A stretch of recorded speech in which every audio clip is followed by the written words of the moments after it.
I'm thinking they do I have to give them splits? Is what I'm asking. Like, you gotta pay the AI. Yeah, the AI takes splits. They're gonna be hitting you up and like, hey, where's my split at? Well, I mean, shit started getting crazy. Like, especially if you're using like AI generated replicas of like other famous celebrities. Like, shit started getting crazy with rights holders. Like, yeah, UMG asks all the streaming platforms to take down any AI songs with their artists on it. You could have Kanye on your track. Yeah, you could have Frank Ocean. Hey, yo, my new EP got Kanye. But he sounds a little different, though. Like, I only have the $19 a month plan. He sounds a little different. Look, watch this. I'm going to tell the AI, hey, make me a bunch of Kanye-sounding vocals, right? But I'm not going to say it's Kanye, but it sounds like Kanye. You feel me? So, like, how do you know, like, I'm using the Kanye vocalist? Because, you know, like, they don't really sound exactly. Yeah, sometimes. They don't sound exactly, but... So I could just say, nah, this is just my homeboy. Fuck you, man. It's not AI, you know, like. Feet AI. But you know what? We're gonna see. Fuck. This is what we're gonna see more of, and we kind of already saw a glimpse of this. I want to say end of the year, last year, early this year, is the fucking animated artist that was signed to who signed him? But earlier this year there was a virtual reality rap artist that was signed to a label pretty much, right? No way. Yeah, it happened. He was signed to like bro? Yeah, it was crazy, bro. Like shit. Yeah, no, it was a legit thing, but he ended up getting the fucking animated rapper got canceled because the animated character was made by a white person or something like that, but the rapper was a black person's actual voice. So like, bro. You know, like, so he was saying a bunch of like crazy shit, and then he was supposed to be saying that shit. Yeah, because it was created by a white person who wasn't supposed to. Yeah, bro, and then funny. They didn't give any credit to the rapper. You feel me? The voice at all. Hey, man, but contracts, bro. Right, so he got canceled and got let go, pretty much. Or got deleted. Whatever the fuck it's called with that shit. Funny, yeah, they hooked him up with a digital penthouse. Like, yeah, they were, bro. They got him a nice Lambo. Yeah, he had a nice metal Lambo. Bro, I'm gonna create my own virtual like artist, bro. Like they're gonna have their own vocals, bro. Like it's gonna be someone that creates legit. I'm gonna get an AI sound vocalist that's gonna make them say anything I want them to say and sing. You feel me? So like now, like, hey, sign my boy in the virtual. You feel me? He popping like. Well, I mean, yeah. Well, they do have like vocal generators out there, but they don't sound very like very crisp. Like they don't really sound like within the same grounds as like a human would sound. Like it sounds so very. I'm gonna say make my. They'll make it better, bro. They'll fucking make it better. Bro, I'm gonna say make my artists sound like Drake and Frank Ocean combined, bro. Oh shit! And that's what my artist is gonna sound like, bro. Yeah. You feel me? Like that's where we're going, you know. Which it's true though, bro. Like I think spoken vocals would be like a little bit easier. Like let's take we'll use David Guetta as an example. David Guetta. You saw the you saw the one where he did the Eminem. Cutting that out. He did like the Eminem vocals with the AI. Did you see that one? He basically he made like a track, right? With just but he didn't release it. But I think it was just like a small edit, and it sounded exactly like Eminem, bro. Like I think with the spoken, it'll get really good. I think with singing, you'll be able to tell for a little while, but they'll probably like hone that in too. But like with the spoken vocal, that shit sounded exactly like Eminem, bro. I was fucking like, bro, that's kind of crazy, dude. Like.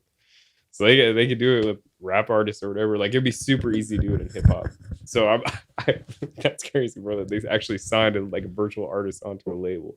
So okay, I mean, like I'm not really too mad. Say like we get to an age where like a lot of shit's. I'm not gonna say everything's like digital and virtual reality, but we are getting close to a point where a lot of shit's gonna be either augmented reality or virtual reality. You feel me? Like that's where we're headed towards, right?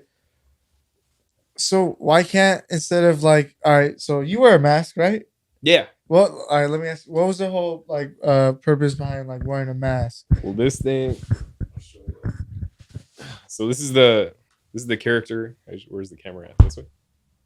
This is a character I wear on stage. The whole purpose of this was because what I want to do with the Bloomhouse storyline. So Bloomhouse is supposed to be like an artificial intelligence like research facility where they make like robots and stuff. So I'll run this character for the next like 4 years until I gain a fan base, and then I'm going to go into a whole new character. So basically with Bloomhouse, what the thought was is because we're going to this like technological phase, I want to kind of like pretend like I'm the AI. Like, and so basically like this research facility is making new AIs. Yeah. So like technically like this would be like a virtual artist, so to speak.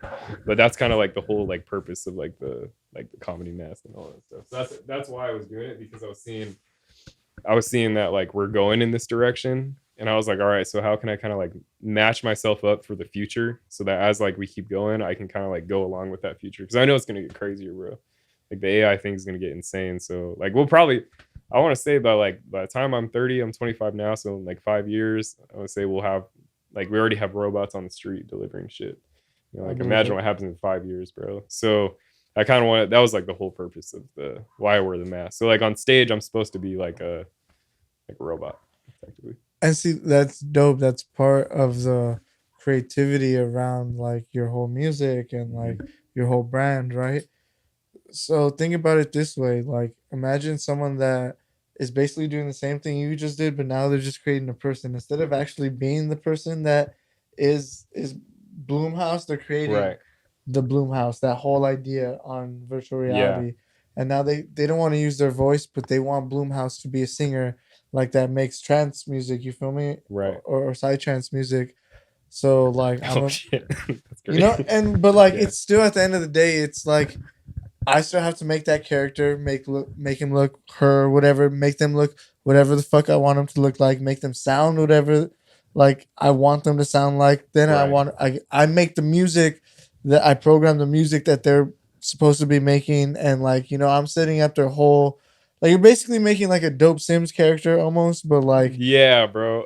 Oh shit. But like it's off of you, you know, your creativity. But then they also like make music, you know, and like it just like removes the you doing everything aspect, you know, like it's not you specifically, it's your avatar now, you know, like exactly the avatar is what's popping. And I feel like you say 5 years for your projections, 10 years, and I say we're gonna see a lot of that. Like that's what's gonna be more like. I think that's more realistic. You're gonna have to be popping in real life, like that, or your avatar's gonna be popping. You feel me? Like, bro, 100%. You know what? Fuck it, bro. Like we already seen a glimpse of this through social media. You feel me? Like you either got to be popping in like real life, or like your social media got to be popping. Your social media's got to be popping. Your TikTok's got to be like. Yeah, exactly. You got to be getting those viral TikToks. Yeah, so I think like that's where we're getting towards. I feel like for sure. I do too, bro. Are you like nervous about it, or? No, I'm not. Nah, bro, my avatar's gonna be dope as fuck. My avatar's gonna be yeah, bro, my avatar will be dope as fuck. Okay, because look, at the end of the day, I just think like we're creative people, like so I'm just gonna adapt with all the dope creative technology that we got, bro. And, like, it's tools. It's tools. Yeah, bro. Facts like that. Like I'm not opposed to. I don't think I'm opposed to any of it. Like. Bro, I like the air fryer. You feel me? Like, I like bro. I like the air fryer too, bro. Like, technology's cool, bro. Like, that's the cool part, and that's what I'm like most excited about. It's like, you know, like the shit we would watch in like Back to the Future, bro. Like some of that shit. Like, I've always been kind of like, we're in the age of Back to the Future, bro. Like, and that's like the cool part is we're kind of like in the middle, bro. Like, we're not gonna be old cats when we're not gonna see it, like, get to see everything happen. We're like cats. I mean, I will. I mean, I'll live like forever. But anyways, bro, we're not back. We're the. Never mind. That's right. We're the future, not back. Never mind. But like that's. But thing, if you got bro. the money, I can show you the fountain of youth. But anyways, oh shit! All right. Anyways, yeah. I gotta freeze my head in a block of ice. They put me on a robot one day. No, you just got a ghost produced precision for the rest of your life. Ah, bro, you guys did that, bro. Oh my god, dude, you guys. Like we're the whole thing on that. Yeah, no, bro. I had a whole podcast just centric just around that bro, shit. Like, oh my god, it's out. What The yeah. podcast. Oh, bro, I'm gonna have to listen to that one because, like, I remember, bro. I found out that that Excision had a ghost producer, bro. I was so mad because I don't know why I thought like it should have made sense. Like I thought hip hop artists like they had ghost producers, right? Like they'd create the beat and then the rap artist would like rap over it. Yeah. Well, in EDM, I'm like, dude, there's fucking like that doesn't exist here. Like I didn't even think about it. And then all that shit came out, and I called Nova. I'm like, bro, Excision has a fucking ghost producer. I'm like screaming on the phone. He's like, yeah, a lot of artists do that. Like, what the fuck you mean a lot of artists do that? I'm like, like, bro, that shit doesn't exist. And him and his girl were like in the car we were talking about it. Were you reacting as a fan or as a producer? As a producer, bro, because I was like, to me, like that was disrespectful, bro. So like, as a fan, do you think people care about that shit? No. Because I was feeling the way you felt as a producer when I first started hearing about this concept in EDM. I'm like, what the fuck? Like, ghost production, especially bigger artists that we thought bro. like we're making like all on this that shit. level, that's crazy. Yeah, bro. but then Go ahead. He was ghost producing to a point. Like you feel like he's a producer. Don't get me wrong. It's just that at a certain point he said, "Nah, I don't want to produce no more." But that's crazy, bro. Like, are you fucking? I still want to be pushing. I still want to be Crazy, producing. bro. So it's it's all right. So we about to have a whole nother podcast. When bro, me and Carlos found out maybe like a year or 2 years before all that shit happened, bro. When we started this podcast, the first year I think we started this podcast, we had some guy come in, right? Like another guest, bro. Like another DJ, like, and he off the bat, bro, like he was a real like cool upbeat person, but like he was saying a lot of shit, a lot of crazy shit. Like he wanted to get that shit out too. Like he was then, like, bro, he comes with he just drops with, oh yeah, my homie produces for Excision, or like one of my friends that produces for Excision. What like, the fuck? And like, bro, I stopped. I was like, wait, did you just say Excision has a ghost producer? He's like, oh yeah, everyone knows. And bro, he just starts going off, and me and Carlos are like, we're like, I'm behind the camera and I'm in bro. So like at the time I'm not on the like in camera, I'm behind. And it's just Carlos in frame. And I'm just looking at Carlos. And Carlos just like, what the fuck is he saying, bro? Like, is this real? Like, he's like you could tell like in our faces, like we didn't know if we could believe the information he was saying. Yeah, bro. So we were just like, what the fuck just bro, happened? he's so fucking big, dude. He throws his own fucking festivals and he doesn't produce his own shit. And as he was saying all that shit, it was all making sense. I was like, oh, fuck. It added the fuck up. And then once I saw Getter like fucking go off, bro. I was like, my boy Getter, bro. Fuck, bro. Came in with the left hook. I was like, I knew this the whole time and I didn't want to believe it. There's even like a comment on one of our clips about that shit that says, damn, this was ahead of its time. Bro, because like, man, you don't want to believe it, huh? No, like, time, I don't want to believe that shit. Because no like my favorite artist is Mattion, bro. I love Mattion. That dude is fucking like he. I'm sorry to tell you, bro. No. Bro, nah, don't. Bro. So you would be upset if you found out your favorite artist was ghost produced. Yeah, because that's what Novocaine asked me. He was all, bro, like, he's like, how'd you feel if Mattion had a ghost producer? And I went quiet. I was like, nah, don't even say that. What if he had writers, bro? What about that? What if he had people like making his chord progressions? Hell no, bro. You wouldn't. Nah, bro. Because like at that point, bro, you can't call yourself a fucking producer. But you're saying this from the producer perspective, producer's right? perspective, okay. Yeah. Producer's perspective, yeah. Fuck. Okay. As a fan though, like fans are not necessarily really digging deep. As to they look at the face of the project. They're like, okay, like we just like the product. Like fans just like submissively like. Right off the bat, just submit to the product of what the artist is. Yeah, they just assume that they're making. And if they're really loyal artists or fans, they may do the digging. They might see, oh, like you know what? Right. It's not just the face of this project making the music. This person got writers. This person got all this kinds of. So okay, say you're in a production. You're in your own room, right? You're producing, right? And you bring in like someone that plays a guitar, and you're like, hey, can you make this for me? Or like whatever I created, right? Okay, I guess. And they do it, but then they add some shit to it, right? That makes you, and you're just like, oh yeah, I fuck with that, hell yeah. Are they a feature on your track now? Do you have to put my track featuring this person? Yeah, I'd always do that because I have. Okay, all right. So you'll do that, right? Now, what if you got someone who did the guitar, someone who did the drums, someone who did the fucking like horns or whatever the case. There's a choir, right? There's background vocals in your track. Are you gonna put featuring everybody? You're not. Nah, bro, you're right. Nah, so, but that's usually. And that's usually what it is. And I'm going to say for the homie you just said, right? There's cases where that's happening. I'm almost 100% sure that there's cases where that's happening. But the thing is, it's so weird. In EDM, bro, we think the DJ's doing everything. But we think reality, the front person is doing fucking everything. But that's not the case. And a lot of us, we're not privy to because DJs and producers specifically put out singles, we don't get to see the credits behind each single. So when we get an album, we usually get the credit sheets. Right. So we get to see all the people who worked on the album. Yeah. The singles, you don't normally get credit sheets.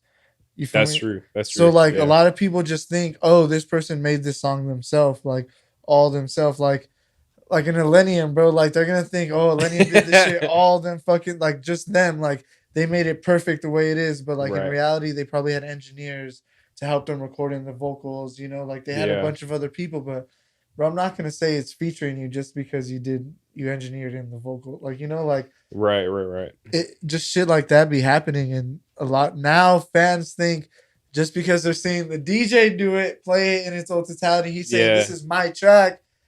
They think, oh no, this is that person's track. Nah, they did this. This is theirs. This is their track. They own the track for sure. But they had it. They had some help. That's the track. Yeah. Yeah. But a lot of fans just think if they played it in their set, it's their track.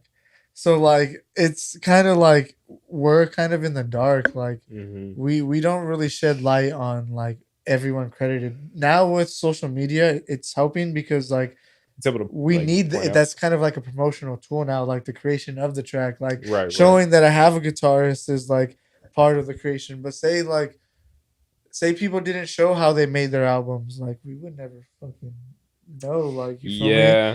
I guess that's true. I come from in that aspect, then but when it's a whole ghost produced album, that's a whole different thing. You're saying that that you made this, but really you didn't do shit on it. You were just hey, do this. But I guess that goes to AI thing too. Yeah, bro. So it's all blurry lines sometimes. Yeah, bro. Yeah. But this is where you could this is how you determine whether that artist is a producer. Does their shit line up? Does all their shit you listen to? Can you tell oh, it sounds like them? With Excision, bro, it got to a point where it was where did the fucking switch happen? This isn't the same Excision that I've been listening to and that's where it's super obvious, and that's why that kind of hits a little more. Yeah. Whereas to some artists that say they have ghost producers or writers, they have writers, but they're utilizing them in such a minute aspect in that it's not music. That big of a deal. Yeah, exactly. So that is I still their artists on that for sure. Yeah. No, so in that aspect, I agree with that because you're right, bro. If I had a choir in there, a whole fucking ensemble in that motherfucker, and I went to somewhere and hey, can you guys do this for me? And then they do it, and I record it and take it back. I'm not gonna go feat fucking whatever ensemble choir from La Melinda or whatever. So I think in that aspect it's fine. When it comes to the ghost producing, then I'm all right, bro, you're basically just paying people to make you a fucking star, bro, which is crazy. Because I kind of look at it like this too, right? Producers are able to hide that, but if you look at UFC fighters and boxers, they can't send another motherfucker in there to go fight for them. They got to put in the work for that shit to get to where they're at. You know what I mean? Yeah. So, which is it's a whole different thing, but that's kind of my mindset on it too.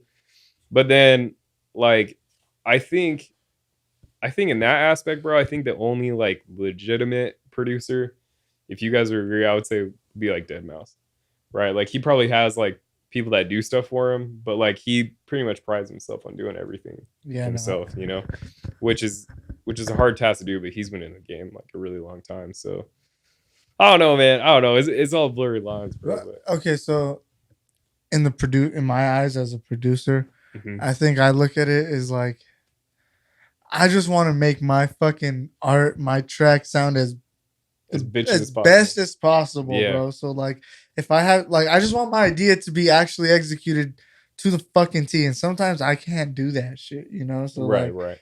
I wouldn't mind bringing someone in to fucking play the guitar out and not have to use a MIDI, like me MIDIing the fucking guitar in, or like sometimes I want, but I can't, and this is where like somewhere I'm at right now too.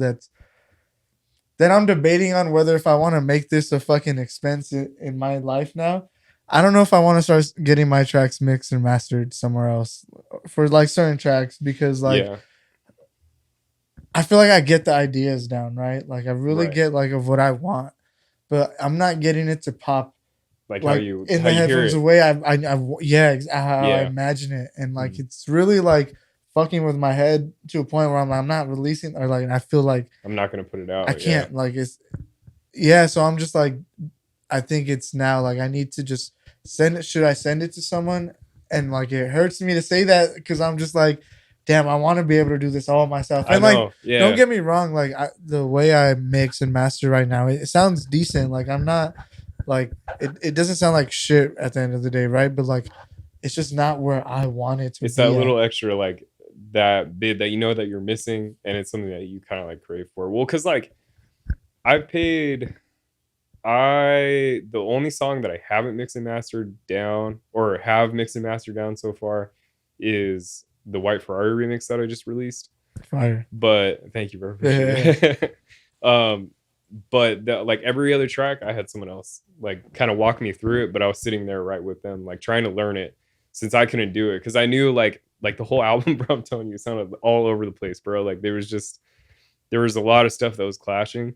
And so I sat down with my best friend Swain, and he's like been studying that shit for a while. So he took me through all my tracks, and he was like kind of showing me, you know, how like why he's doing certain things. I was also making like flyers for the show, so I wasn't all there. But I feel like if you are to pay for someone to make that track pop like how you want it, I think that's okay, bro. Because then if you get someone off of Fiverr, right, and you say, hey, like take me through a meeting of this and like kind of show me like why you did certain things here, or you know, depending on like if they're using a different DAW, then it might be a little bit harder, but you can still get the general idea, you know. So I think that's fine, bro. It's always good to, especially if it's like a track that you're in love with, you're like, I know this just needs a little bit more and this shit'll pop. And it's always good to put like a little bit of investment into it, you know?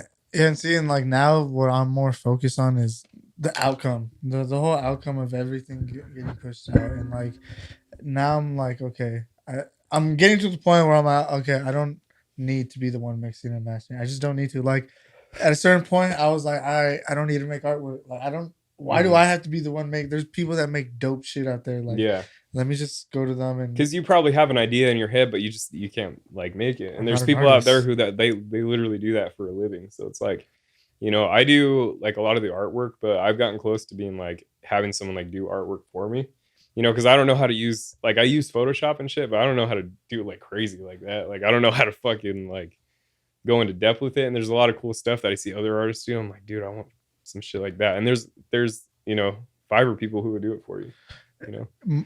I think some advice, definitely find yourself a graphic designer, like your own person, like 100%. Someone that you just fuck with their shit and like that's down to do work for you, like that you'll pay to, or that'll do commissions, because like if you like them initially just off the top, based off their work, you're not gonna mind commission, like paying them to do some shit like that you thought of in your head, because it's like, because it's your idea. You're just having someone execute it for you like correctly, instead of you like fucking around for hours and then being like, damn, dude, this shit sucks. Yeah, bro. Because and that also goes into, you know, the mixing and mastering, because I feel like I like eventually I want to be able to like get my mixing mastering down where I'm like confident with it, but I'm not there yet. So I'm just gonna keep finding people that can execute it correctly on how I want it. and then eventually I'll learn the process, and then it'll just be a slow process. It takes a lot of time. Like if you really want to get good at it, like I've got a full-time job, you know, there's like shows, new music that I'm trying to release, and if to stay on that schedule, I got to be able to have someone mix and master down my tracks. You know what I mean? Yeah. I think that's hella smart. So for the album that you released, then you had someone mix and master. Oh, the whole thing, bro. That's dope. The whole thing, bro. Yeah, and it was expensive. I paid him, I think it was like $600 at the end of it. Okay. But how many tracks? It's 12. 12 tracks. 12 tracks. That's not too bad. It wasn't too bad. Like he's gonna raise his prices too. But that was like probably the biggest one that, bro. And he mixed and mastered the whole fucking album in like 2 days, bro. I went over to his house, and we had I think it was like 2 weeks left until the show, and I was like, bro, like we need to do this now. Like he's like, all right, come over this weekend. He's like, you stay the night. He's like, we'll just go through the process together for 2 days. In 2 days, he knocked the whole thing out. And you gave him stems, or did he just open your project? No, I gave him all the stems. So it was a lot to send, bro. But I shot him all the stems, and then he did it, bro. So it's cool that like he's always been willing to teach me how to do like certain things. I call him right now if I had a question, and he would answer it. So. And does he generally listen to the same type of music you do, or no? Not really, bro. And that's like kind of because the way I think there's like a general way to like mix and master down tracks, right? But I think it does help when you listen to like that type of music. So for like I did a remix for Dot's track, and I found someone on Fiverr who was just doing like more trance and like Engine Beats type stuff. So he already kind of knew the sound that I was going for, and then he executed that one based on like that idea. Is I want this track to sound like this. I sent him a reference track, and because he already knew it, he kind of knew how to level it correctly. The kick was a little bit too loud in the end, but I was already like on the release date that I wanted to put it out, so I was like fuck it, bro, like the kick is loud, but we'll release it. So that was definitely like cool. But with him, he's pretty well versed in just how things should sound, and he's a fucking perfectionist. So I trust him with even not listening to that type of music. Like he was still able to do it. So cool. Yeah. I think I was gonna go to some dude that does mixing and mastering, or I was referred to him, right?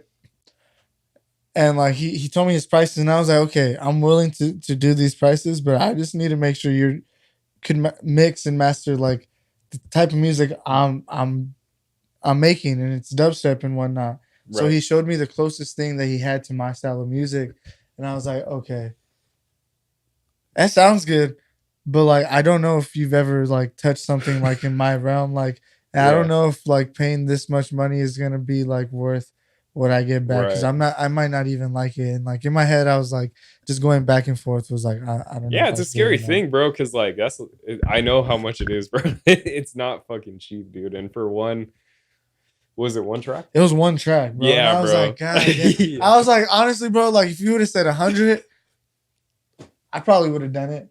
But you came at me with 2, and I was like, shit. Like it made you sweat a little bit. Yeah, I was like, one track. You've never really made or mastered dubstep like that. Yeah. Like the closest thing he had was like some trap stuff, and I was like, and I just didn't pull the trigger. But like, and that's okay too, because you could probably tell like it probably wasn't gonna go the way. Yeah. Yeah. So like you said, you found someone on Fiverr. Yeah, I had to find him though, bro. Like, because there's just not many people that do it like that, and so I dug through like fucking a bunch of people, and I was listening to like, I was like, hey, this is good, but this is not my style. And then I went down, and then I found this dude. I was like, it was 160, and I was like, fuck, bro. I was like really broke, but that was literally almost how much I had. And so I was like, I hit him up. I was like, bro, I think you could do this. I think you could kill it. I was like, I'll send you the money right now. I booked it, and then he did a good job. So it's always nerve-wracking though, you know. Do you like have issues with that stuff? Or I mean, honestly, I've been mixing and matching a lot of my stuff, which is cool. I save a lot of money that way, but also like my mindset too is like I could always like do a remastered versions of my tracks. Like I could always like just add the replay value of my tracks, and like if I really want to get it like much more like polished, then I could do that later. But I hate that when I'm finalizing a track. I hate that a lot of the delay factors is like the quality and like the mix of the track. Yeah. Like the creative elements is all there that I want, but I really don't like to also like again, like it's just like trust issues, like handing the mix over to somebody and then wanting them to execute the way you want it and then getting it back and it's not exactly how you want it, but then fuck it, you still gotta pay them. They did the work, right? It's just like shit, but it's not what I wanted, but fuck it, like I already paid for it. I might as well just fucking like what I can say is like when going to people now up front, be like, do I get like 3 like remaster, like can I send it back to you a couple times? Like I gotta say that up front because like I don't want them to send me some shit and I don't like it, and then they're like, oh well. You can be like, well, that's you paid me for this. That's why like on Fiverr, they have like their tiers. So for that guy, I paid him like the top tier, and it was like he did like a video chat, and then he went through like 3 remasters if you didn't like something. So like the first mix that he sent, I liked it, but there was just one thing that I thought he added, but actually I added it, and I was like hearing it, and I was like, dude, that sounds weird. I was like, it was like an extra kick that I had put in there. And I thought he put it in there. I was like, hey, bro, can you take out this kick? And then he did it for me. And then he never told me. And then I was like, I was like, maybe I fucking did that. And I looked at the project and I realized I did. And I was like, damn, bro. But I sent him back to that one. He took out the kicks and then it was cool. Yeah. But that's I don't know, man. I want to get to that point where it's just like, because you're going to learn a lot. You're going to learn a lot. You know, as time goes on, I'm going to learn a lot. So once we get to a level, all 3 of us will be able to mix and master down our own tracks at some point and be able to know, you know, it's because we have a lot of shit going on. It's going to take a little bit to learn it, but it's just like doing it in like small baby steps. So maybe you learn like, you know, what you need to be EQing on like 1 week, and the next week you're learning how to do something else or like something like that. So that's kind of the approach that I'm taking right now. Cause like eventually it's expensive. After a while, especially if you want to put out a lot of music, especially if you want to put out a lot of music in the quantity that you want to put it out, that's the thing is like that we need to get like in the I guess in the hang of that we need to be like having a track ready like almost every week. Because like if you're on a label and you're signed to a label, they're gonna want like a track a week. You know, that you're going to be sending them. So I don't know if you guys ever heard of Cosmic Academy. That sounds familiar. It's you guys know Nostalgics? She's like this new artist that's up and coming. She's like she's popping. Well, she goes to school there, and I jumped on a call with them, and their program is like $7,000, bro. It's a lot, but what? It's like for basically they like teach you like marketing, and then there's another. It's just 2 dudes. One dude teaches you how to market, and the other dude teaches you how to like produce, basically. So they act like they're your label, and then you're supposed to like make a track every single week. So I got on the phone with him and I talked to him. He told me like the price of the program, and I was like, fuck, dude, I can't do it right now. And he's like, bro, I'll bring the price down for you, like $850 a month. And I was like, dude, I just can't, you know. But like eventually I will take it, because the good thing about them, I would start peeping them and apply to their classes. Like once you're ready to like make it's a big purchase. It's a FESPA? It's a FESPA. I don't know, maybe they do. But like that's the thing, is like they take you through this process, and then they connect you with labels, and they have connections with Insomniac, Monster Cat, fucking Anjuna Beats. They have like all these labels that they'll connect you with, and they'll make you a badass producer within like a 5-week span. And that's where Nostalgics came from, and she's playing like EDC main stages. So like it's crazy, bro. Like I'll eventually take the course, but once I'm ready to actually like just a track a week. Yeah, bro. Like, and so that's what I'm trying to like gear towards right now, is like training myself to like, that's why I'm doing the remixes. So I have, that's a lot of money, $8,000 to get put. I wouldn't do it, bro. It's a lot, bro. I've seen a lot of like my producer peers like go to these schools too and shit, like Icon. And I'm just like, a lot of these people that like went to Icon, like they seem to be like still like I guess struggling, like in a lot of the areas that Icon and a lot of these music schools like you know they say that, you know, we're gonna strengthen your areas in this, and like I think if you're like a visual hands-on person, you got the money and it's not gonna like really like break your wallet. I think it's a good resource to like utilize because once you have that, because I don't know. It's just I'm very biased about that shit because I didn't initially went to a school primarily for like strategically for like music production or like packaging yourself as like an EDM artist. But I think like, you know, fuck, dude, like YouTube now is just a great ass tool because like a lot of the shit that you learn, like again, like the connections is what really is a big factor too with a lot of these academies. And how long did it take though? And then opposed to like getting thrown into like a school or something like that, that's just gonna put you already somewhere because you already have these people that have the connections. You know, I mean, opposed to building it yourself. You know. The thing with that place too, though, is he told me right off the jump, he's like, "Are you serious about it or are you not serious about it?"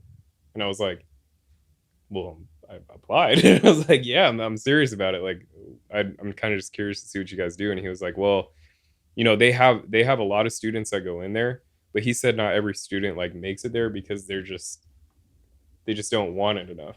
Most of the people that actually make it out of those, you have to utilize it if you're going to take it. Like, best believe if I'm going to spend $8,000 on a program, I'm going to utilize that like a motherfucker. I'm going to like sit down and make sure I'm like paying attention to all my shit and make sure I get like what they say they're going to deliver. But it's only if you want it. So it's also like based on the artist too.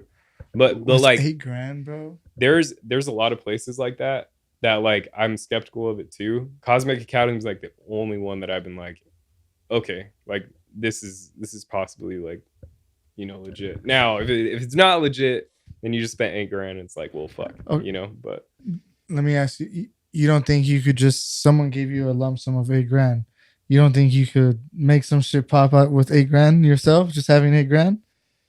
Well, you could take $8,000 and like put it into a show. Like you're paying for a curriculum. Huh? Like you're like paying for a curriculum. Like at the end of the day, like now that I'm looking towards it, because a lot of stuff that, you know, like they tell you that you could do, you don't need to go to them. Like you could like, you could go on YouTube. You could just do it on your own, or you could just do it yourself, right? Like as an independent producer. But like, yeah, like I think a lot of like the way some people operate, like they don't know how to like properly like utilize, you know, or like just put like a curriculum or like how would you say, like an action plan in place, you know, like you know, that's why I think these academies and these schools do a great job is being able to like package like certain steps, like, you know, as a creative. Like I think that a lot of creatives, like they don't really have like a direction. Like I think academies do a great job like providing a curriculum as to like a direction, and I think that's good too. Like I think academies and stuff like that are good for people who don't have all the time in the world, I think, because like they break that shit up in a reasonable time for you to go, right, and even if you do have a full-time job, like it's still reasonable for you to work around, take the classes, right, and that's what they help you with. But I'm not saying but like as in opposed to it, but say you do have the $8,000, right? Right. $8,000. Well, fucking California won't. It's not gonna give you a long time to survive, right? No, yeah, no. But like it could help you if you're really serious about it. I feel like time is our biggest like loss of the day. Like time is the loss. But I've, like you said, you have a full-time job. I have a full-time job. I only get like about like 4 or 5 hours after my job where I could really like hone in and sit down and do. Yeah. Like, and then there's the weekends where like I gotta fucking do other shit. Well, for the most part, I'm still here, but like there's shit that I still gotta do within life, right? Right. But if I didn't have to go to work every day, like that's 8 hours out of my life that I could have been focusing on like just researching a bunch of shit, right? Yeah. So with $8,000, if wherever you're at, maybe you're not in California, right? If you could live off comfortably, like I don't know, not comfortably, but you can live off a while for $8,000, I think. Yeah. And if you're really serious about it, like how that person was asking you, are you really serious about it? Just take that $8,000, take all the time you need, do all the research you need. You have $8,000 to do whatever the fuck you need to do with. Yeah, that's time.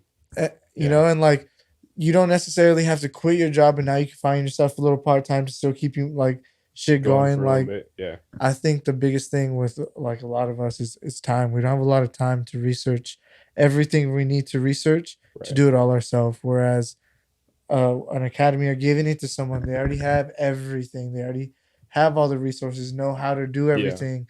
They could give you the blueprint, and you don't have to put in too much time anymore. They're doing it for me.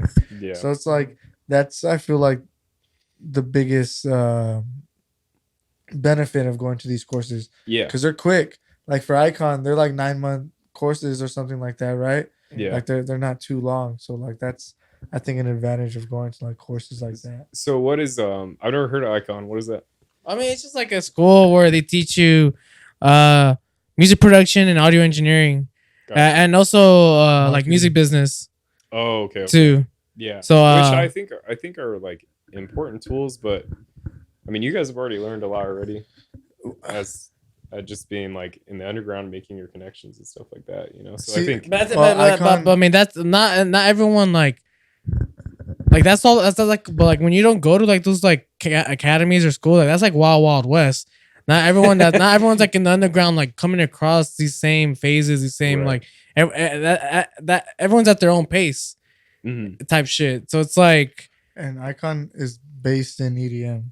So like a lot of the connections are in the scene already, you know. So like, I mean, there's a bunch of success stories already out of that school too, you know. So it's like I mean, I guess that's a selling point too for the school, you know. Is like we have look these at all connections, these, all these people, which is like kind of like the selling point that got me with Cosmic. Because I was looking, I was like, I don't know, bro. But check more of their catalog. If I could say anything, if it's only Nostalgics, that's the one that's popping for them. Wait to see if there's more that are coming, because Nostalgic is still very new. Like she's very new. She's like the most recent one, and a lot of the other names like I don't know them, but they do play at like these places. But it's a lot of like he was telling. There's a lot of discipline that goes into it. It's a 5-week course, but it's like he's like you got to be like locked in with it. So. It's a fast course, so that's why I'm gonna wait. Like until here's what I'm gonna do. So until I have $8,000 and I have other money that I'm like good on, and I just have like $8,000, I could put that into like a show, because like $8,000 is like what I spent on the album release show, between booking out the visual panel to getting, you know, from mixing, mastering down the album. There was just a lot of expenses with it, so I spent around that much, but that was literally all I had to like give to that show, so I could do that too. And I mean, I didn't make a profit from it. I lost like $7,000, I think, off that show, but it was still worth it, like to do that and to like see my vision come to life. But if I was to ever do that again, like you can also use $8,000 to like you could go book like a dope venue out in LA, like a warehouse spot, like how Electric Jungle did it, you know, and then you know get a bunch of cool artists on there. And then have people come and then charge like, you know, $20 a ticket, and then you can make some money back. So you can do like a lot of different things with $8,000, you know, but that would only be until I had an extra $8,000 to just like be like, okay, what am I gonna do? Like invest in what? Am I gonna go to school, or am I gonna, you know, pay for promotion, or you know, stuff like that. So there's a lot of stuff that you can do with it, but it just depends, you know. Yeah, and just how bad do you want the information, you know, and need the information. I don't know. I think right now for me, marketing is the biggest part. I think that a lot of producers overlook, and I think that is something that if you just get your marketing on point, like everything else will follow. It'll all fall into place. Yeah, that's the thing is like, so like when I first started producing, like back in 2021, 2021. I overlooked like the marketing side of things, but now I'm seeing like, okay, it's not only like, okay, I got to put out like a good track, because like you can put out a really good track, but no one will ever hear it, right? So there's when it comes out, like, how do you guys feel about like producing, or like, and like everything combined? Like, what do you think are all like top 5, like, or whatever you think your tops are for like necessary to make it as like a producer and DJ? I mean, to make it, or you just feel like it's like a single, like a release, just to start getting your name out there, where like you're starting to like organically like grow like a fan base. I mean, I can only speak about the way I was able to grow my fan base as like a music producer. It was just really just having my music uploaded to like other platforms that have like their own little like EDM audiences. Right. And then like that took over that kind of like took some time over years, you know, like just like my music being spread around. But you know, along that process, like I learned a lot about like releasing music and like marketing yourself as an artist. Like, you know, like the artwork was getting better, like the sound quality was getting better. Like, you know, you learn all these things as a producer. Like, okay, like we can make the quality much more better. Oh, okay, I didn't know about this platform that you could utilize to market your music. You know, there's all these things that, like, also going back to the whole like academy. Like, these are things that these people are already data and information that they already have collected from previous like case studies. Yeah. And you know, they're already ready to go, and it's just a matter of you just providing the product, which would be the music. Or if making music is not really like your thing, or you're more like a routine DJ kind of person, you know, it's like having that product available. I mean, I think consistency, man. I think and making music that your core audience likes. Right. I think that's or if you're just like if you're a DJ, right, and you're just like don't have your own music catalog, but you're making mixes, like, you know, pushing out mixes every month. You know, always updating your audience with your music tastes. Right. You know, people are able to, you know, gauge, you know, who and how you are as a DJ with your taste and your mix. And that all comes with time, you know, over the years. I think it's just being consistent with whatever it is. Like, if you're a DJ, you know, be consistent with those mixes. If you feel like your bread and butter is the performances, you know, like be consistent with like how much you play in a year. You know, if you feel like once a month is good for you to demonstrate like your performance, if you feel like once a month or twice a month is good for you to submit a mix to showcase like your brand, you know, just do it. But there has to be some sort of, I think, like consistency. Yeah. Like, I don't think, like, cause I think long term, right? Like, I don't think it's effective to like release a song and it doesn't really do as good, and then like try again like the next year. Right. I think you should just constantly be pushing out. Like, if you try to market yourself, I think you should try to push out as many tracks as you can with what you're satisfied. Yeah. Because sometimes maybe you make a track and you're satisfied with it, and you already released a new song a week before, but like you're comfortable like releasing music, and also too, like, not being too much of a perfectionist. I feel like that could delay a lot of like your releases or make you overthink a lot of things. Yeah. Or even sometimes like damage like a track that you make. Or you know, there's been times where I've overthought something, and like I was about to finalize the song, but I overthought it. I added something, and then like I ended up like adding some more things, and I ended up like messing the integrity, I would say, of the track, and then now I don't like it no more. Like I messed the track up. Like it's unreleasable in my eyes now, and like that's something that I had to work with, like being able to tame myself and not getting too excited about a lot of my ideas, because I noticed that a lot of the ideas that I come across, going back and hearing some of my originals, I'm like, oh, okay, I could have just like bagged this idea for another like track. And but consistency, man, I think it's just like the biggest thing. One thing that I think gets overlooked, you know, like you had mentioned it, like email and text messaging. Because, you know, there are going to be days where social media is not sustainable. Like, there'll be days where maybe Facebook, Instagram, Twitter are going to go down. Yeah. Algorithms, like, not really in your favor. But you can always rely on emails and, like, text messages. Like, for those that are subscribed to your list, like, you can always, like, know that they're getting your emails and, like, or your texts, whatever you have them subscribed to. Mm-hmm. In this day and age, text messages are powerful. They're really good. Yeah, I mean, everyone has their phone on them, and text messages, like, you know, you get those notifications for the most part. So, like, you know, I think a lot of new artists, like, they're trying to make noise. You know, I think they should utilize, you know, stuff like that. But yeah, you know, I think it helps out a lot. If you're a DJ and all you're missing is catalog, I think the catalog helps out a lot. 100%. Because it just it opens up like another portfolio of you as a creative, as a music creative, you know. Oh, you're not just a DJ, you're a producer. Like, that's real cool. And that also just brings in another new audience that may have not have known your name if you were just a DJ. Exactly. Because some people just like listening to mixes and not necessarily like listening to like the actual singles. But there's an audience out there that rather listen to singles versus like, oh, like, I'd rather just listen to like a DJ that just plays a sick ass mix, you know? Yeah, I think too. Like, you think people are more likely to listen to like mix it? You think a majority of people listen to more mixes, or they listen like this is just like EDM community, right? You think they listen to more like releases, or you think they listen to more like mixes? I think it's the setting. I think setting like. I think okay. Go ahead. Yeah, like if I'm at a party, and like I'm in control of the aux.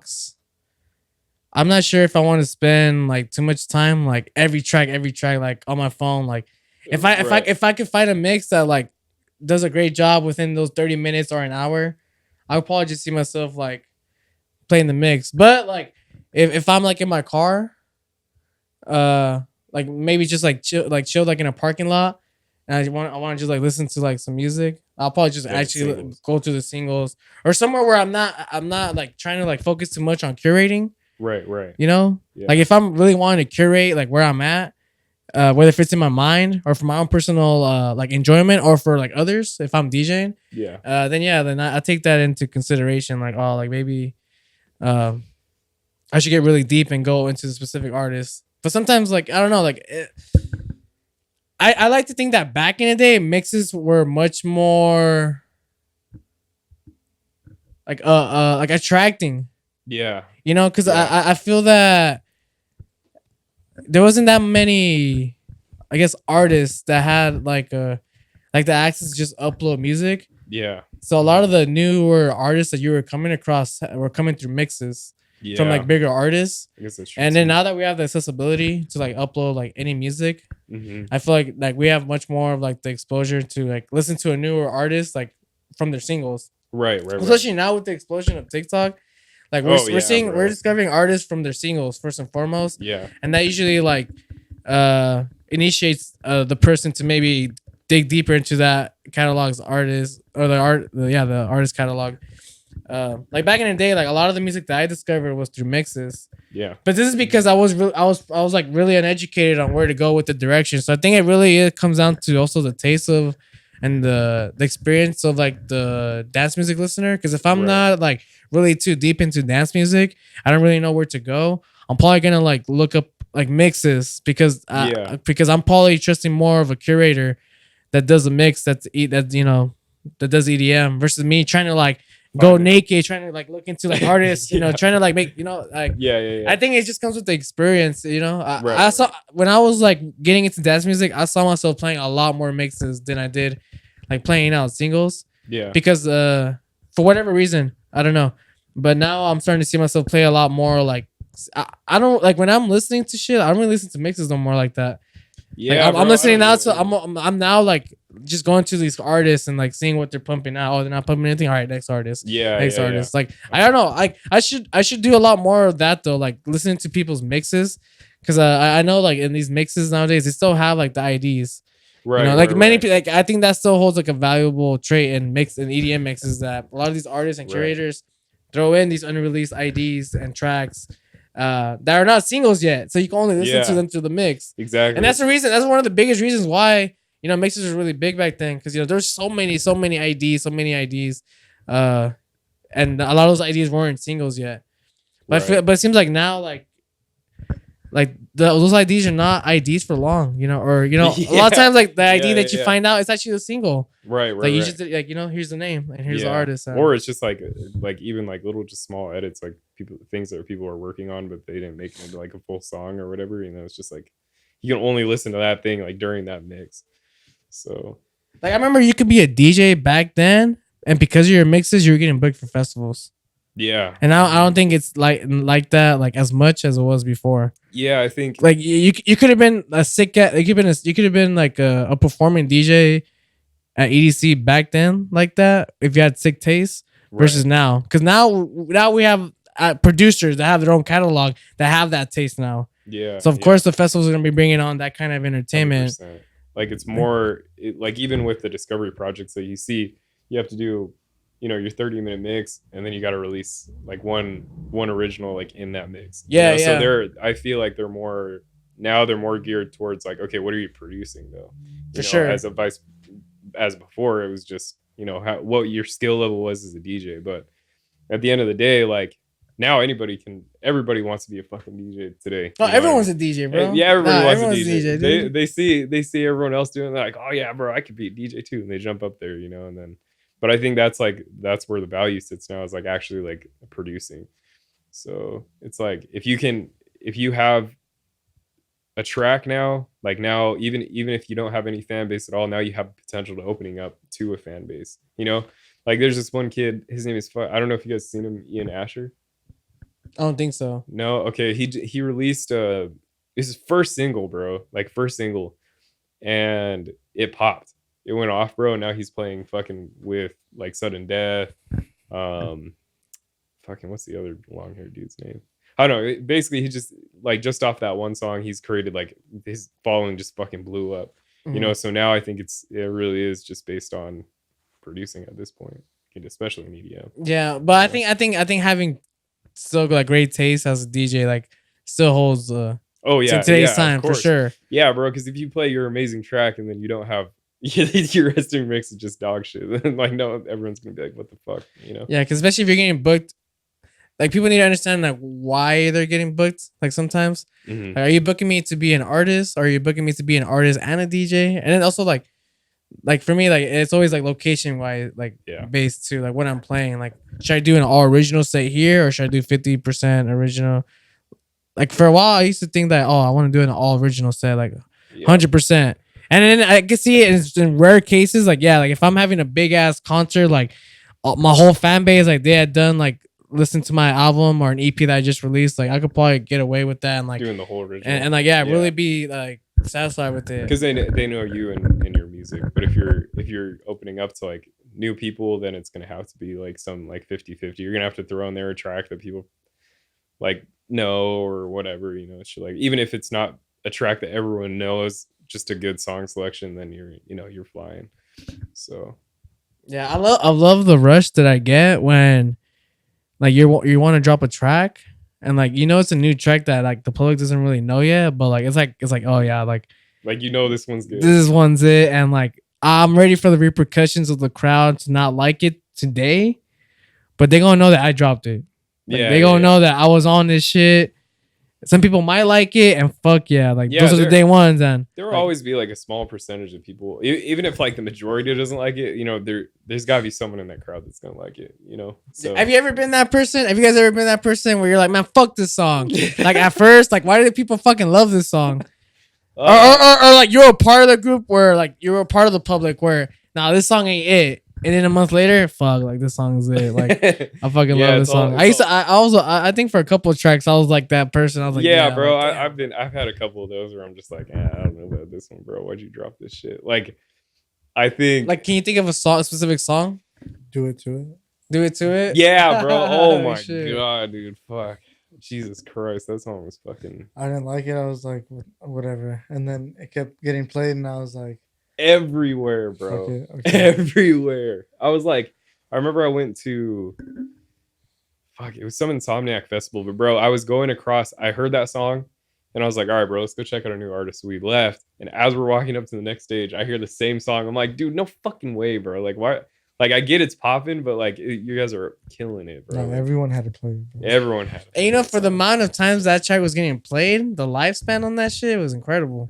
Yeah, to be honest, bro, like I would have thought that shit would died out sooner, but you know what? The lifespan on. I mean, I don't know. What's that song? Laser Beam. Yeah, I got the laser. Like everyone was playing that song, but it definitely didn't get played out as much as Do It To It. No, I don't think so. Like it had. Well, I mean, you probably still hear it, but not as often. Like right now, like Do It To It, like. Yeah, you were going to every stage and like, what the fuck? This fool plays fucking dubstep. Why is he playing Do It To It, bro? Like. You were hearing that shit at every stage. It didn't matter. Why is this on the trance stage? But maybe it was just us, bro, because we're producers and DJs, We're just like fucking But then I'm like thinking about it. I'm like, what about those big guys up there? Like, I wonder what they think. Like, they can't think, oh, I'm the only one that's gonna play this song. You know what I mean? Like, I wonder if for sure, bro. Like, even me going to DJ like on a lineup with a bunch of people, like I have to look at my tracks and I'm like, one of these might get played out. Like. I didn't have to worry about that up until recently because I played a lot of dubstep, right? Yeah. And then I realized I got placed on a lineup with a bunch of dubstep heads, and then like the person before my set played like 3 of my tracks, and I was like, or not my tracks, but tracks I was gonna play, and I was like, no fucking way, like this shit never happens. I was like, I picked the underground tracks, but then I realized, oh, I'm not the only underground motherfucker here anymore. You feel me? Yeah, like, we gotta get humble some of these days, bro. We're not the only ones that know where to find the bangers. I still play. And I'm not the one giving out the secret. So whoever's exposing the bait, whoever's leaking out the good bangers, we're gonna find you because I don't think you've been leaking the info. I haven't been leaking the info. What's the app, Shazam? Bro, don't say nothing, bro. Don't look. There you go. There you go, bro. Cancel that. I might be saying bleep that shit out. I'm not gonna let it all the way go. But there's an app like Shazam for EDM music, and that's all I'm saying. Oh fuck, bro.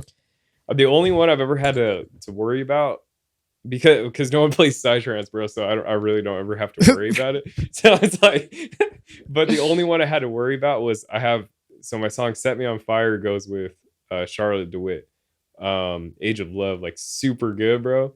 And that's the only one. Like one time I was going to my set and they were playing that song. I was like, fuck, bro. It was like, god damn it. It was like, that's so like sad. The only time I had to worry about it. But also, I don't know, maybe people play the same Psytrance stuff as me, but only person that I ever heard like play Psytrance was this girl. She came down, her name is Azon, and she came from New York or something like that. She came down to the last afters for the Beyond, and I was like, where'd you come from? And she's like, I came from New York. I was like, you flew down here for an opening spot? And she was like, yeah. And I was like, what kind of DJ are you? She's like, I'm a Psytrance DJ. I was like, no fucking way. I was like, dude, that's sick, bro. So that's like the only time I've met like another Psytrance artist. But I think you guys know Mayhem Events? Yeah. Okay, cool. Yeah, so Mayhem Events is dope, and they had like an artist on there that played like somewhat Psytrance, but yeah, man, I don't know. I want to hear more people play it, bro, because it's sick. I think it goes with techno kind of good.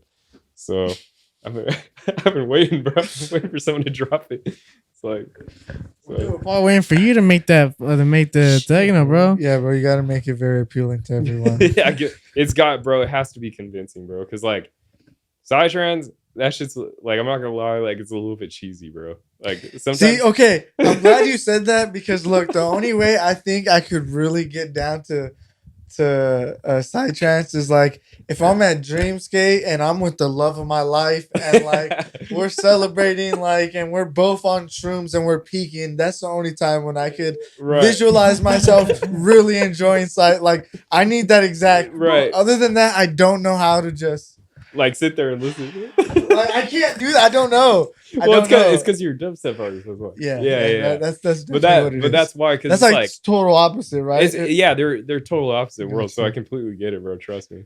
But like some stuff in Psytrance, like a lot of it, like I like the beat of Psytrance and how fast it is, but I don't like all the shamans, the back, the fucking the weird like that shit, bro. Like Psytrance just needs to eliminate some of that stuff, and then it would be cool, bro. I'm not gonna lie.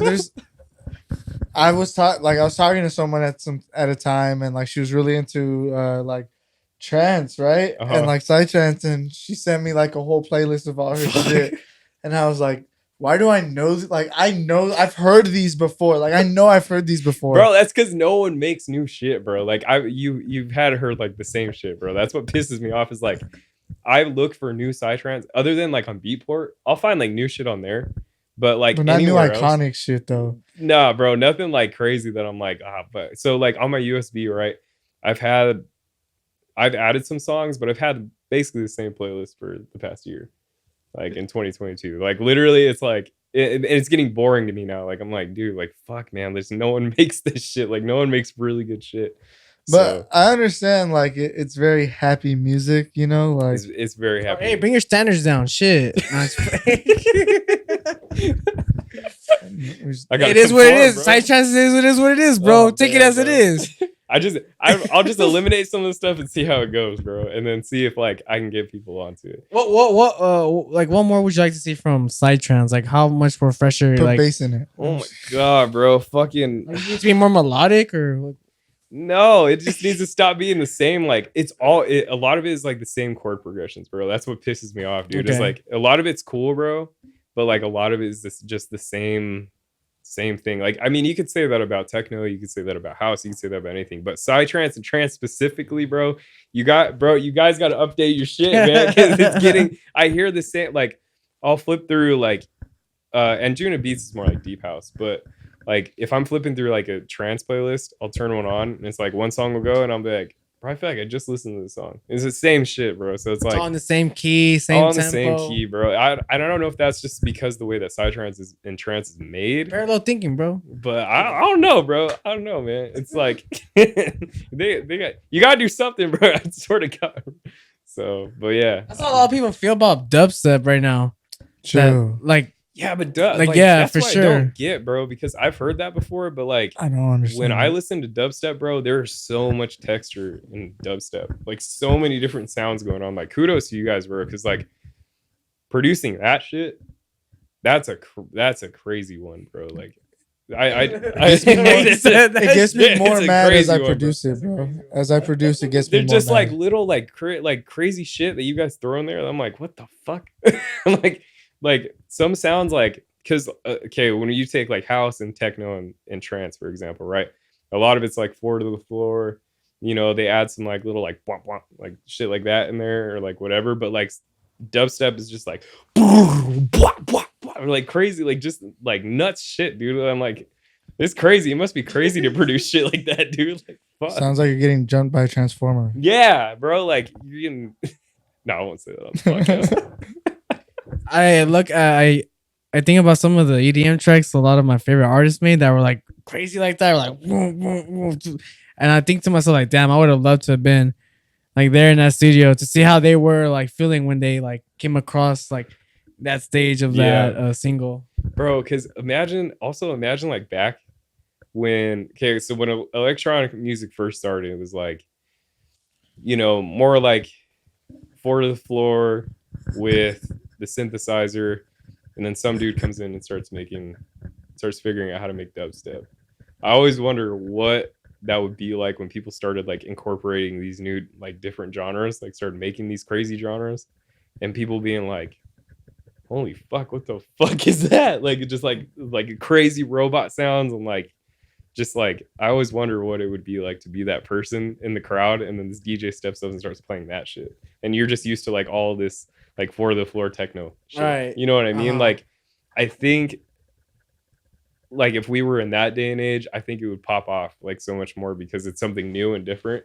Right. And then people are just like now like EDM crowd is not just based around like this one genre that they're familiar with. Now people are like able to break into groups, you know, and go like here and here. Now trance was kind of around, but like dubstep, hardstyle, future bass, like people are starting to like find their own genres. I think that's the coolest thing. I just wish we could have been in that time, bro. It would have been cool, you know, like tracks that we're all producing now probably would have fucking popped off back then, like immediately. Sucks. You know what I mean? I'm thinking about that sometimes too. Yeah, like I think I might have asked this like on an episode, like imagine taking our tracks of now, going back in the past, going back to like 2010, and they still say it's ass. Bro, imagine like get the fuck off the stage, bro. You know I had that one time.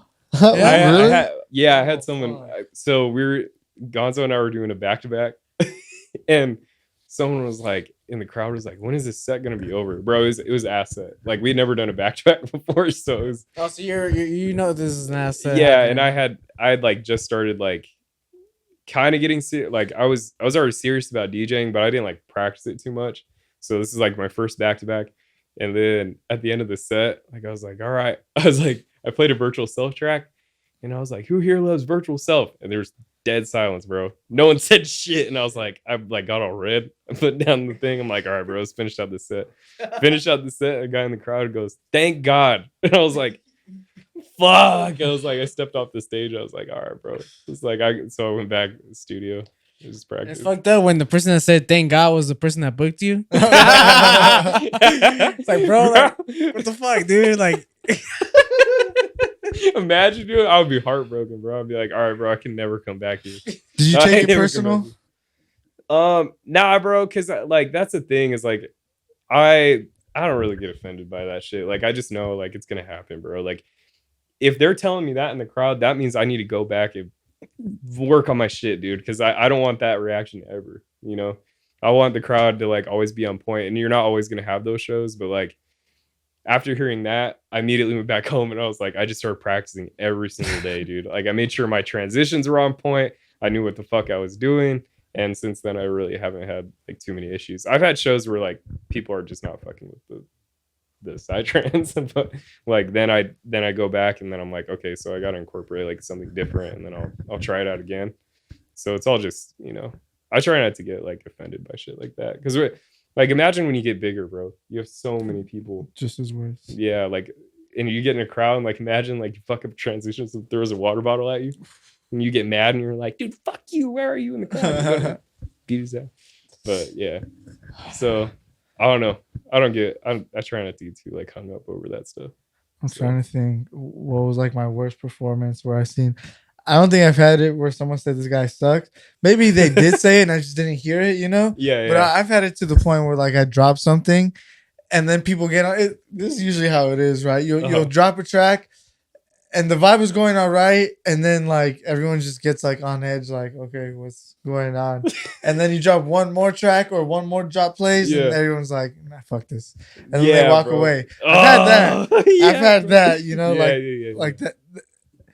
And then like I don't get upset. Like I'm the type of person that like challenges, I guess. So I'm like, I bet. So then I'll just like keep scurrying through shit to see if I can get people to come back. Right. It's always sucks to see people walk away, bro. Do you commit to your game plan, or would you like try to like recover the crowd, like going outside of like I guess you would say like your playlist of the night? I mean, or do you commit like, nah, fuck it, like I'm gonna go Psytrance? I'm doubling down on Psytrance. Like, because I have such like a firm that I want to make that genre big here, I just stick with it. Like I had that was like my worst show where someone said something, but I had another show out in the desert where the CDJs were or the RX2 was super fucked up, bro. Like my shit was like all planned out, and I was like, okay, this is in the desert. Like, come on, like we're in the fucking desert. Like, who's not gonna?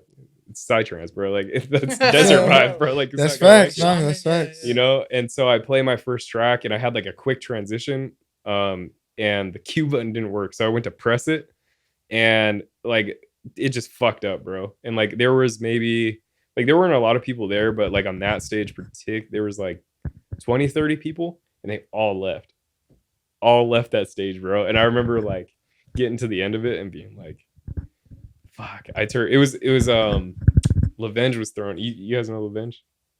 DJ Lavenge? DJ Lavenge? Mm-hmm. No.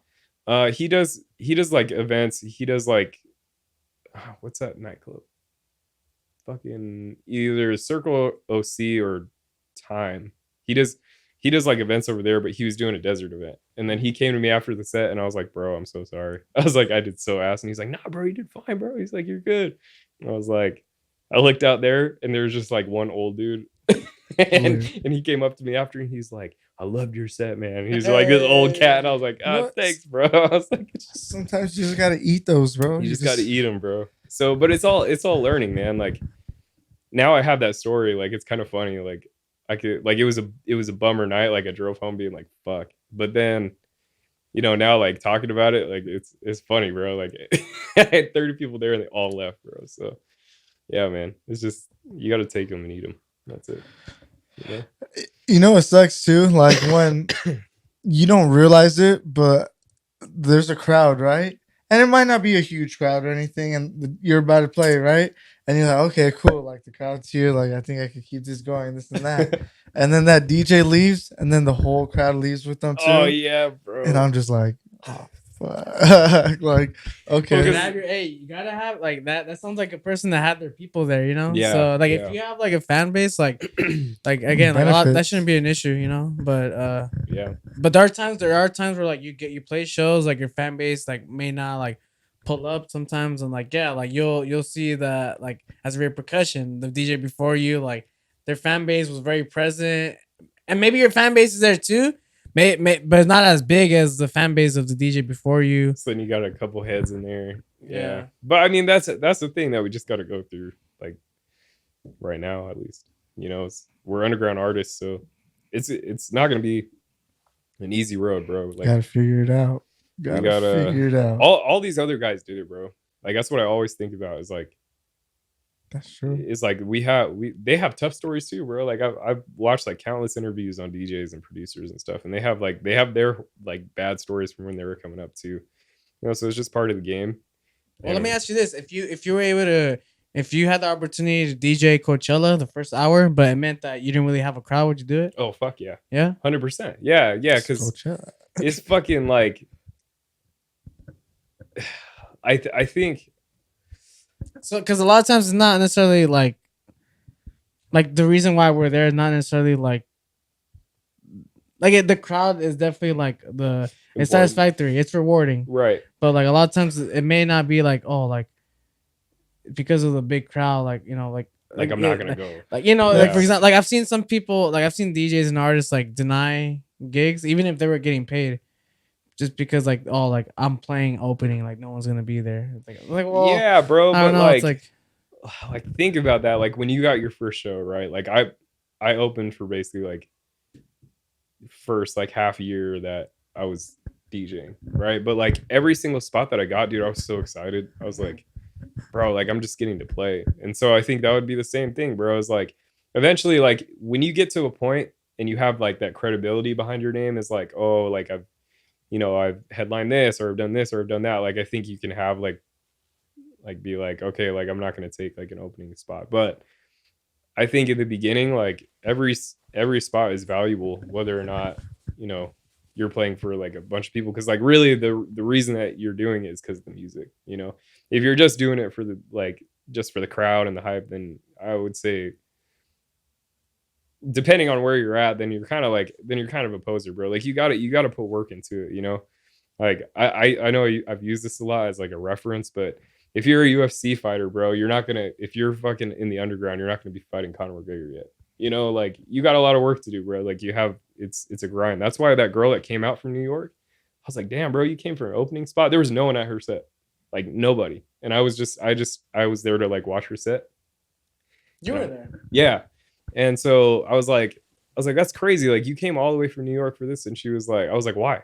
And she's like, well, like anywhere I can play, I'll play. And that's just like how like the underground works in the beginning. I have a lot of respect for that, bro. Because if you're willing to do that, like it means you're really serious about it, and then I just think you've got like potential, because you're willing to put in that work where there's fucking no one playing, like when everyone left my set, like I could have left. I could have just shut off the deck. I was the last one playing, so I could have just unplugged my USB and bounced. Right, and not many people I would say would trip on it. Yeah, because it's like there's no one there. Like it's desert rave, but like I had to keep in mind, like I was bummed out, but it like at the same time, it's like, dude, I'm getting to play in the desert right now. Like it's kind of cool, So at the same time, you just gotta keep that. Like I said, I think when you get to like certain levels, you get to say like, I'm not opening anymore or whatever. But I think it just depends where you're at. But if they offered me a spot at Coachella, I'd be like, fuck yeah, bro. I don't care. Like I'll bring my photographer and he can be the only guy there. I don't really give a fuck, So because then that's under your belt. Like you can be like, hey, I played at Coachella, and people are gonna be like, dude, you played at Coachella? And it's like, yeah, it was an opening spot, but they weren't there, so they don't need to know how many people were there. You just have that under your belt now. So yeah. But what about you? Would you do that? Yeah. It'd be cool. I mean, why not? Like even EDC, like if they were like, Pascal was like, I don't know who does all the booking, but say Pascal was like, hey, come open for an hour at EDC. Who's gonna turn that down, bro? Like that's the goal. We all want to get to the festival one day. Getting like even getting an opening spot and being like considered for that for like a big festival like that would be fucking crazy, bro. That would be wild, dude. Dioro had an opening spot at EDC, Kinetic Field. No way. I think it was his first year at EDC. Shit. He had got an opening spot, and it was crazy because I was one of those people that were like in line. And yeah, he had like a bunch of fucking people like pulled up. Like, damn. I don't think there was like an artist like at that opening slot like of that like caliber. So like it's a not a lot of people like ignore like the opening slot a lot because a lot of people don't think that like it's very important, but it's especially like an Insomniac, it's like it's like very important. Like every slot time's important up until like the sunrise set. Yeah, 100%. Because dude, if you're fucking playing at EDC, you have to be good at something, bro. Like you have to be doing something. Yeah. Something's working. Yeah, something's working, bro. Because like, and that's why I've never gotten there early enough to see the openers, but like, I have a soft spot for openers now, bro. Like, I would like if I went to EDC, I'd go there early to check out the openers. So, I recommend you getting there early to avoid the lines too. Yeah, bro, because that's just fucking ridiculous, bro. It's ridiculous, dude. The lines are crazy, bro.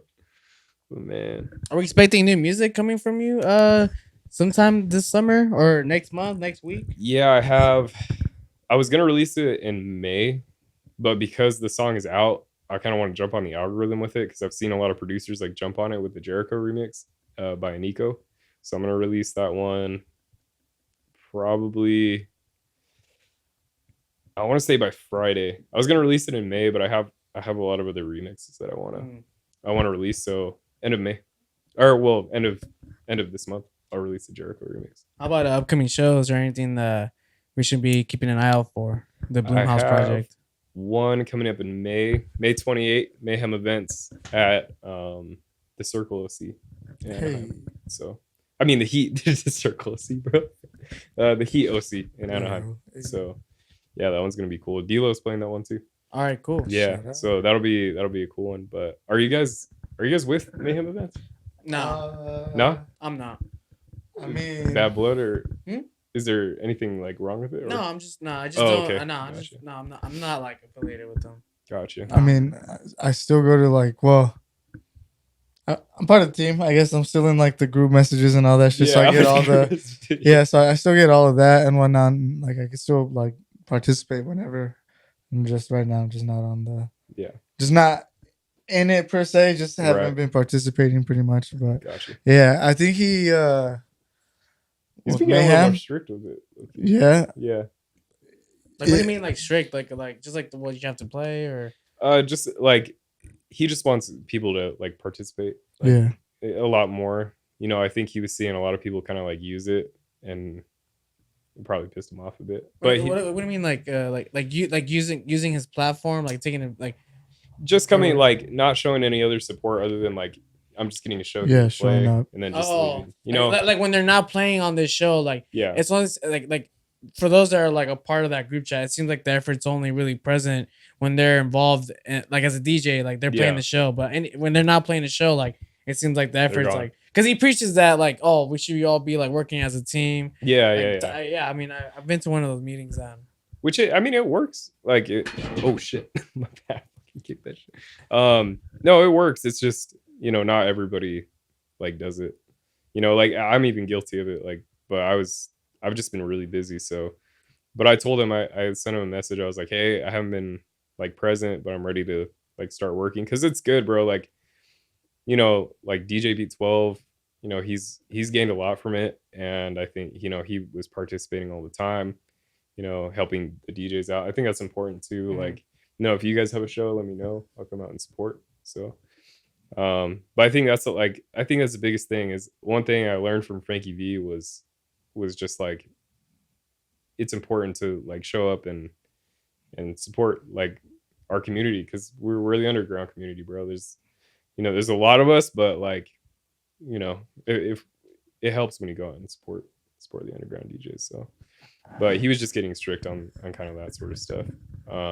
But he, like, I think it was maybe something that happened because I haven't heard anything. I don't know if you heard anything. I mean, he's worked with a bunch of fucking people. Yeah, I think that's just what it is. Like it gets to a point where you overextend like to too many people, and then you can't keep count of too many people. Yeah. So now you're like, damn, how do I know who are the people that are actually doing stuff? So like, that's why he's kind of cracking down. Like, all right, I need to know which ones are the people that are really gonna help the team, pretty much. You know? Yeah, because like, bro, he was having meetings like every like other month or something, bro, getting new DJs crazy in. So I think that's what it. Yeah, and then also too like and also like I respect also too like they want people that are supporting Mayhem events, like that want to like help push the mayhem events, and like when you're not DJing, like you're also like being involved, like promoting the name and all that stuff, like. Yeah, because he wants you to go like the post and comment and like all that stuff, which I do that stuff. I try to repost as much as I can. I don't like to do. I'm not a promoter, so I don't like to promote like events that I'm not playing. But like every now and then, like I'll support that's some of the things that I'm not really too like attracted to. Like when it comes to some of these like requirements to be a part of like these like collectives or shows, is that like you have to essentially be a part of like their billboard like plan, you know, like social media wise. Like you see a lot of these people join like certain groups, and their social media specifically like start getting like they don't become like an artist page no more. It's just becoming like a marketing page for like that particular venue or that particular collective, and like and you don't want to be known as that, like just more. How are you gonna like? I don't really see you like making a fan base like that. Like if someone random comes across your page and they see you like promoting like a whole bunch of events that you're not on, it's like, oh, it's just a promoter, like I'm gonna go past, you know. So like that's why I'm a little, because I feel the same way too when I come across pages and it's just like a bunch of like, it's just a page that's just sharing like different kinds of events, like or it's a DJ that's just sharing a bunch of events that they're not playing. Yeah, like I get a sort of vibe. I'm like, oh, okay, like this person's like putting themselves through like certain through certain like process, so that way they're like able to, you know, be a part of the team, or like vice versa. And I think if you're gonna do that, like if I were to run a collective, I would run it where like you only promote the shows that you're playing. If you want to come out and support, like, we appreciate that as like a team, because that's important, you know. But like I'm not gonna ask you to fucking promote shows you're not playing, you know. Like that's only hurting your page. Like the point of a collective, if I were to run a collective, it would be about artist growth. So anything, it would just be about like, this is about you, you know. So if I were to run a collective, I would run it where, say you had like new releases, right? I'd be like, okay, let's find a venue.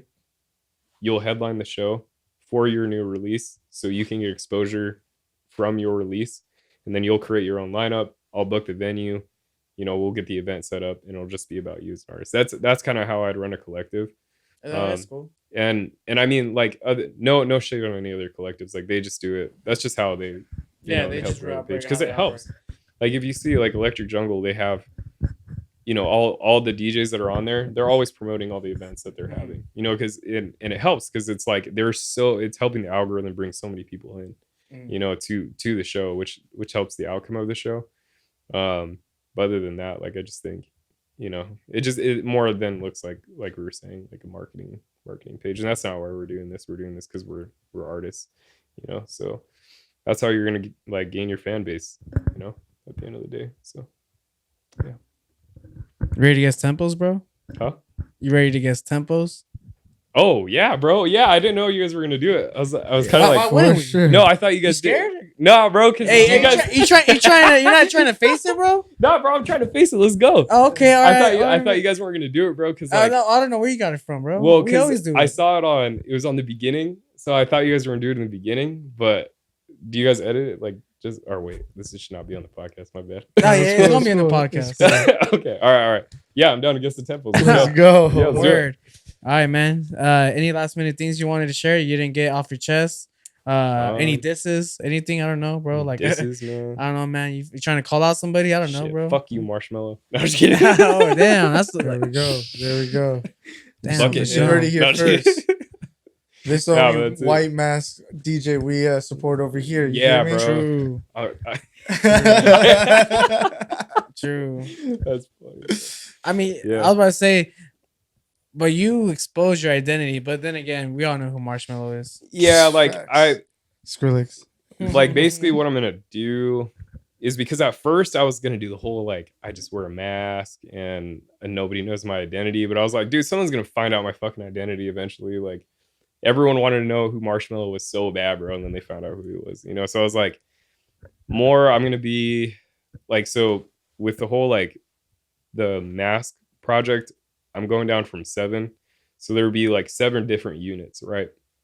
So the 6th unit is going to be like this, like really heavy and dark, like AI that, like basically comedy is supposed to be just like this uplifting character, mixed with like some dark stuff. But then like the next character is just going to be completely dark. Then it'll go 5, 4, 3, 2, and then 1. And then 1 is just, I'm just going to be myself, but I'm going to like have it where I have like some like robot attachments to like around my eye and like stuff. So basically I'm like in my storyline, I'm supposed to be like this scientist kid who's helping like this corporation make these robots. But then at the end of it, they end up like cloning me, and then I become like this AI that like I'll be like the end of the story, and then I have like a bunch of plans after that. So that's kind of, I kind of gave it away, but yeah, that's kind of like the plan. So yeah, that's dope as fuck. Hopefully we see a virtual person of that too. So. maybe I'll be an actual robot, bro. I don't know. Maybe technology would be crazy. Bro, you're probably just like lying to us, and you're not a human. You're probably a robot right now. Imagine. You're pretty good human, dude. Yeah. Thanks, bro. Appreciate that. All right, man. Well, let's get tempos, bro. And trust me, there's no AI that can help you with this. All right, bro. I gotta pull up my chat GPT, bro. Chat GPT. Yeah. Damn, bro. All right. We'll see you guys on the next episode. Go ahead and follow Bloomhouse. Link in the description. Subscribe to the channel for more content. Give us a thumbs up if you guys dig today's episode, and hit the bell alert button to stay notified. Hey, and follow Lose the motherfucking Tempo, bro. Shout out to these dudes. Thank you guys for having me. Thank you. See you guys next episode. Peace. Out.